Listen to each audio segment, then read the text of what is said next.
So these are my 3 steps to essentially creating long-term wealth. And this might seem so simple, but really it's the simple things that sometimes get overlooked. And there'll be so many people out there that will try and sell you these complicated programs, but really it pretty much comes down to this. 1, set financial goals. Yeah. If you don't write it down, you actually don't believe it's possible for you. Set those financial goals, write them down. Sit down and create a basic plan that includes your income versus expenses ratio. You need to know how much is coming in and how much is going out. Then map out a monthly budget and plan for a regular savings and investings in separate defined areas attached to your financial goals. So I have separate accounts set up for different aspects. So I have one set up for travel, one set up for investing. I've got another one set up for personal development, and money flows into these different areas because suddenly it's not just a savings account, which I have no connection to. Now suddenly these accounts are set up and I go, wow, this is going to allow me to do that Tony Robbins course I wanted to do. Cool, this is now going to allow me to go on that trip I wanted to go on. Cool, this is now going to allow me to invest in that property that I've been looking at. So by actually having these defined, and you can even just name the accounts, like it's not that hard, but having these different accounts where a percentage of the profit that you earn goes into these different accounts, this is what's going to create what's called a compound effect. And over time, the money's going to be there. You're not going to be searching for the money to do the course. You don't have to be searching for the money to make the investment because the money is already going to be there for you to invest. Huge. Game changer. Okay. Number 2, spend cautiously. It doesn't mean that be a hoarder because you need to spend money to make money. That is true. But if you spend too much money just for self-gain in the moment or trying to, showboat in the moment, you're just going to be caught in the same cycle. So it's very easy when you start to be making a little bit more money, you want to buy more stuff. And take more holidays or buy a newer car. But this type of spending just keeps you stuck, as I spoke about before. Before spending the money, ask yourself, would I rather have the money now, have this now, or have this new car now? Or would I rather be more wealthy long-term? And this seems to be a very key indicator for people that hold on to wealth long-term and don't fall into trouble. These are people that tend to hold on to their wealth and actually create more wealth because they go, all right, do I need to go buy this big flashy car from the dealership? Or at my stage of the journey right now, is the car I got fine? Or could I buy a second-hand car for 10K or 15K or something? Would that still be fine outright without any debt, without paying any interest? So it's the decisions that we make in the now that really set us up for the future as well. And imagine that, let's say, instead of spending that 40K on that new car, you spend 10K and you invest that 30K. What could that 30K then bring you back in terms of return? This is what we need to start thinking about. It really starts to add up. Before spending, that's why we need to really look at before spending money, do I really need this? Or is it something purely that I want in the now? And is it really going to help me move forward? So stay away from creating a bad debt as well. Ultimately, you're just playing catch up. So bad debt, I mean credit cards, loans with really high interest and stuff like that. A new car from a dealership, I hate to say this, unless it's a trade that you're using it as a work vehicle or you're leasing the car, that's bad debt. So you want to make sure that you're creating as least amount of bad debt as possible. Avoid using credit cards unless you can pay them off really quickly. And also, try, if you have some bad debt right now, really try and consolidate that, try and get that paid off as quickly as possible. My advice around that, because talking to someone who's been in a lot of debt, start with your smallest debt and put the most amount of money you possibly can on the smallest debt, because what will actually happen is that small debt will fall over, and then that money that you're paying into the smaller debt, you can then use on the second smallest debt that you had, which is now the smallest debt that you have. And then what happens is psychologically, you can see them falling over like dominoes. It frees up more money to then go into the debts. And what happens is what you want to do is be paying a little bit to all those debts simultaneously, because compound effect starts to add up. But you want to be putting the most amount of money on your smallest debt if you can. And you can negotiate a lot, more than you think, because if you're in debt, people just want the money. They don't want you to declare bankruptcy. They don't want you to be in a situation where you stop paying. So you'd be surprised how much you can negotiate. Awesome. And number 3, save often. This seems to be the key here. So saving even small amounts over an extended period of time is a sure way you can actually enjoy wealth and create more wealth long term. The key is to make it something you do regularly and consistently. So every Thursday, once I've worked out all our expenses, I just go whoosh, and transfer that money into those separate accounts, which you'll see in a second. I'll give an example. So after your expenses, your operating costs, essentially, your overheads, what you want to do is you want to work out what that income is and automatically deposit it into those savings accounts each week. Then once you have saved some money, start educating yourself more about investing, because that's going to change over time, what's good investment and what's not a good investment as the world changes, and start working and it'll stop you sort of working for money and start getting money working for you, is what I've spoken about before. So again, we want to think more long-term. Successful people understand that amassing wealth does not happen overnight. They establish long-term goals and adjust their daily behavior to achieve them, including overcoming the need for immediate gratification. Pretty much anything in life worth working towards takes time, right? Take chances towards your dream, even if it means downsizing your living arrangements for now. I don't like the term downsizing, but that's essentially the term that's used. But how can you consolidate your living arrangements, perhaps to reduce your overheads, is really smart. I moved back with my parents for a while when I was really trying to make that transition, that leap from my business. It was a really smart decision, because it freed up more time, more energy that I wouldn't have to, and finances that I could invest back into leveraging my business, leveraging into personal development. It made a massive difference. It actually fast-tracked me in a massive, massive way, opposed to me having to work more hours to create more income to pay more of my overheads. You get the idea. So short-term sacrifice for long-term gain. If you want to move ahead quickly, you have to sometimes swallow your ego, swallow your pride, and make these little sacrifices. Downsize in the short term, to upsize in the long term. So it's about how you can do that over a period of time. Reducing your income to create more time. Sometimes you need to do that as well. Sometimes you might go from full-time employment to part-time employment. So even reducing your income for a period of time, you're leveraging your 2 greatest resources, which is time and energy. And you need that to really fast track you. Again, think short-term sacrifice, long-term gain. It's about committing to a short-term sacrifice for that longer-term vision. And of course, living below your means. That's really important as well. Most millionaires don't actually own even their own super yachts or private jets, the ones that hold on to the wealth, unless they're like mega, mega wealthy. I'm talking like in the billions or even hundreds of millions. There's not many people that make it to the hundreds of millions, by the way. But in terms of percentages, there's actually quite a few millionaires in the world now. But people that break into the hundreds of millions, it is such a small percentage. And of course, billionaires, even smaller percentage again. They lease them. They just borrow them. They only, what they need. Because think about the expenses of owning a private yacht. Think of the expenses of owning a private jet. Now, maybe you could run it as a business expense, perhaps, and then you could offset it that way. But if it was just for personal use, maybe not the smartest thing. They tend to hire these things, okay?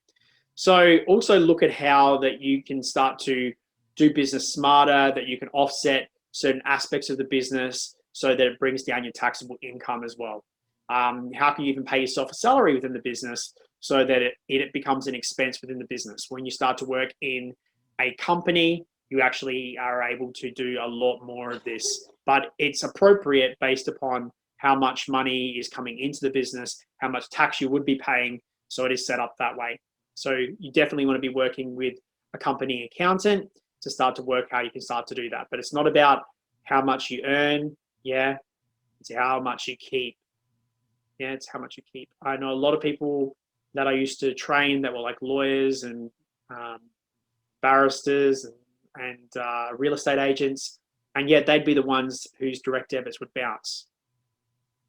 Why? It didn't make sense. They were on the big salaries or driving the nice cars or the flashy suits because they were living outside of their means. They had a lot of income, but they also had a lot of big toys. a lot of expenses, and they had to pay, or they didn't have to, but they decided to pay for a lot of things in order to keep up a certain image. So I say that to you because, do you need to do that right now? And is it even that important anyway? And instead of maybe buying the new car from the dealership, could you potentially buy a secondhand car, for the meantime? If cars is your thing, maybe you want to buy that new car from the dealership, and that's totally fine if you're into that. But again, it's not how much you earn, it's how much you keep. So how can you look at the expenses that are currently coming out of your accounts, miscellaneous wise? If you had a look at some of your accounts, some of your subscriptions, just by getting rid of some of those, you can bring yourself back up $200, $300, $400, $500, $600 per month. It's crazy. Sometimes we have things coming out of our accounts we don't even know about. Yeah, so I would, in fact, that's part of the tasking for this module in your success planner that you've got. There's a section that says wealth management. Write down all your expenses. Write down all your income. So if you've got other income streams at the moment. And the goal really is to increase your income streams and to reduce your expenses as much as possible. That's really the goal, because when you do that, you reduce liability too. So look at how you can do that. And if you've got all these, if you haven't done this in a long time, if you haven't gone through your accounts and look at all the subscriptions or things that may or may not be coming out, if you haven't looked at some of your insurances, some of your policies, and had a look at what else is out there in the marketplace, now's a good time to do that. Now's a very good time to do that, because you can, if you want to make some, I'm helping you make more money this month, right? By not actually making more income, but by reducing your expenses. Again, it's not how much you earn, it's how much you keep. So another interesting fact, I thought I'd share this one as well. When you look at super wealthy, they, generally speaking, are really disciplined savers. They really have this really good discipline about earning money and putting it away and investing it. Not putting it away for a rainy day. They put that money into a separate account to then reinvest that money again. So the idea of just saving for a rainy day, that's not going to necessarily make you money. Yeah, you need to reinvest it again. Okay, and they on average would put away at least 20% of their annual sort of income, which is significant. And you even see a lot of sporting teams now have financial advisors and managers that come in and work with professional athletes because they're earning a lot of money, but they don't know how to keep the money. And times gone by, these people would earn heaps of money, they'd spend heaps of money, and then they'd be pretty much broke once their career was over in the sporting arena. It's a pretty short-lived career too. So ultimately they have people coming in now that are helping them direct this money and invest this money, so that when their sporting careers are over, they're kind of set up for life, because it is such a short window. So this is what we want to do. We want to encourage you guys to do the same. So invest wisely too. Wealthy people also commit to educating themselves about investing. They seek advice from investment professionals and choose to invest in things like property, shares, and other businesses. Just as important, they invest on a consistent basis as well. So you want to be looking at some ways that you can continually keep investing. Once you've got the money there, to keep putting more money into those shares or putting more money into that investment. It might be the property. How can you pay off that mortgage quicker, perhaps? Okay. They only invest what they can afford to lose, and hold on to equity investments for a longer term. That's the other thing too. It's very exciting when you start to make a bit of money, but you also need to know when's the right time to sell, when's the right time to hold on to those investments too. Not just make some money and then pull out. Sometimes that is a good thing to do, but you need to be wise about it. When is a good time to hold on to certain investments for a bit of a longer term as well? And of course, be tax smart. The wealthy have learned that it is not how much you own, but rather how much you keep and earn as well. Not how much you earn and own, but rather how much you keep. Yeah, that's really important to then reinvest. They also know that owning a business and being able to deduct business-related expenses is a powerful tax benefit as well. So having a business, having it set up like a company where you can offset a lot of that income is a massive game changer. Again, I've worked with people that have been high-paying CEOs. I've worked with people that have had well-paying, say, mining jobs and stuff like that as well. And one thing that I've noticed the difference is, opposed to working with them, opposed to working with people that own their own companies, is we really didn't have as much room to move in terms of offsetting tax. We were able to, say, invest in property, run like another business, which then we could then start to offset some of that tax for them. But if you're not in the business arena, it's really hard to start to offset some of that tax unless you go into business in some shape or form. So this is something that is worth looking into if you're not already in business right now. But you wouldn't be doing this program if you weren't wanting to do that. So not really a problem for us. So what are the accounts that I utilize? And this is the compound effect as well. And you need to be strict on it. You need to be strict on it. Obviously, rainy days are useful to sometimes dip into these things. COVID was a great example of that. I definitely dipped in to my investment account for basically propping up the business during that time. So I think, you know, many people during COVID time probably had similar situations go on, but I had a commitment to put that money back, which is the main thing. So I'm saying to you, the fact that at least you have that money there means that you can use it in other ways as well. But ideally, what we want to do is we want to distribute our money in different ways. Now, before COVID times, I used to have about 25% on travel. That's just a personal thing that I wanted to do for myself. But now, because of COVID, we can't travel overseas. So instead of putting 15% of my profit that I'd be making into a travel account, now it's just 15% instead of the 25% it used to be. So 15%. So imagine you've got, let's say, just for math's sake, let's say that you have $1,000 profit at the end of the week, right? So what you want to do is you then want to divide that profit up. That's after your running expenses, and have them going to these different accounts. So let's say that 15% of that $1,000 goes into a travel account, 25% goes into a personal development account, 35% goes into a business / investment account, so reinvesting in the business currently, or investing in other investments outside of that. And then a 20% would go into every day. You still need to have some fun. You know, you still need to go and do some things and actually spend your money. That's important too. And you still need to live. So you're still going to have to put some money into that account. And then I would, as I was speaking about at the very start of this module, 5% giving back. Have that account there and look for charitable causes or ways that you can give back without making it so public is really, really beautiful as well. So setting that up is quite easy, really. What we can do is, as the money comes in, have of course, your offset account where you put your tax. So let's say $100 goes in, and at a bare minimum, I would take 10% of that and go pop it in that account. And then obviously of whatever came into that account, so it's $100, take that 10% out of the 100, put it into the bottom account under that for GST or for tax or whatever. If you've got GST, then again, you're gonna have to take money out for that. But then whatever's left over, so in that case, let's say it's the $90 of the $100 that came in, I would then transfer that down into the following accounts, or at the end of the week, whatever that would be, just to give you an example, okay?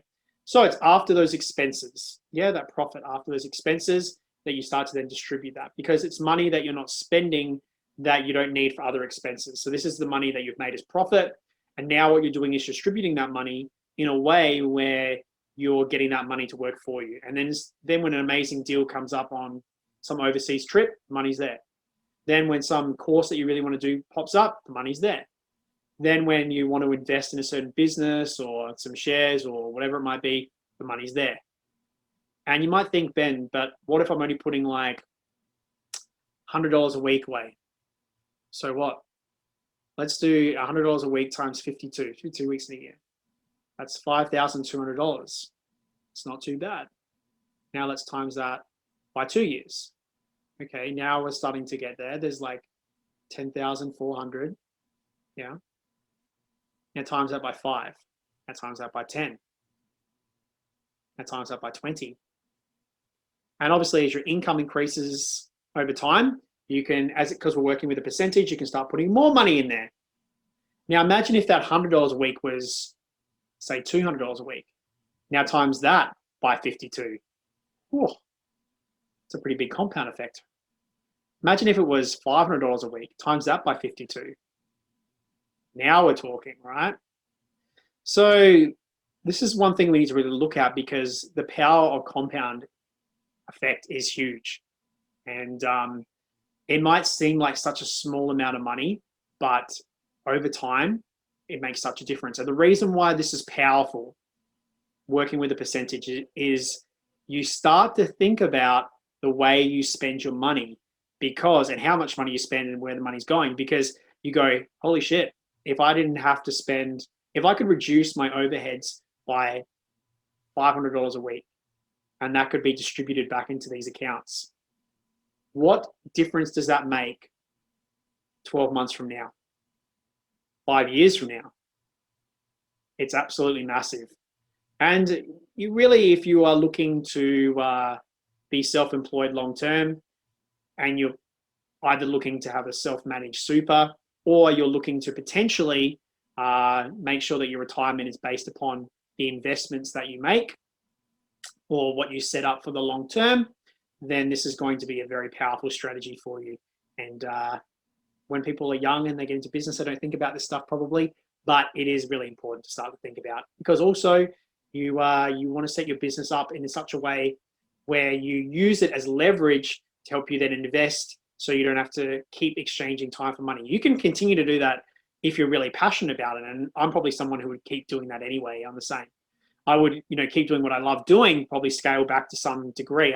I'm not thinking about retirement anytime soon, but to have the ability to have money working for you, not you working for money, is very, very powerful. And it not only sets you up long-term for life, but it sets your family up. It sets up for any occasion, any season really, that you'll have sort of those flows of income coming in, especially if you are able to diversify where you're investing money. That's a really powerful thing to do as well, because if you put it all in one industry, that's pretty dangerous, because you never know what can happen, right? But if you diversify in different ways, in different industries, you're going to be in a lot more of a safer position too. It's about taking calculated risk. But setting this up, working on that compound effect, dividing things from a percentage, you tend to be more aware of the way in which you spend money, and therefore you look at always trying to spend less and reduce those overheads as well. And ultimately, it's just conscious spending.